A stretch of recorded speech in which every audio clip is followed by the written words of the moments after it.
filling the petrol tank of the car is of no use until and unless there is, you can say, a pipeline which is going to carry that petrol to the engine of the car, right? Similarly, digesting the food, absorbing the nutrients and taking in oxygen is of no use until and unless there is a pipeline which is going to carry that absorbed nutrients, right, to the cells of the body, because the cells are the sites where these nutrients are actually required, actually needed.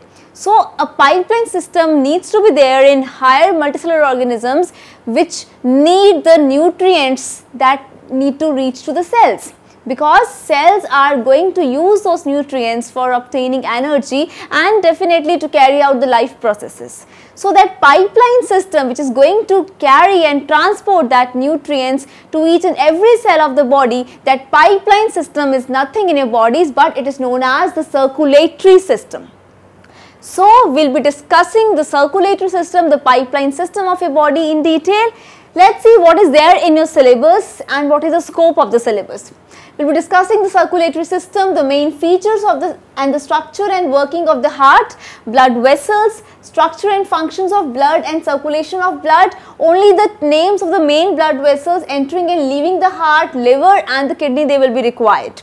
So, what is the scope of the syllabus? The composition of blood, structure and functions of RBCs, WBCs and platelets, brief idea of tissue fluids and lymph, increase in efficiency of mammalian red blood cells due to the absence of certain organelles should be explained with reasons, a brief idea of blood coagulation, structure of vein, artery and capillary should be explained with the help of diagram to bring out clearly the relationship between structure and function.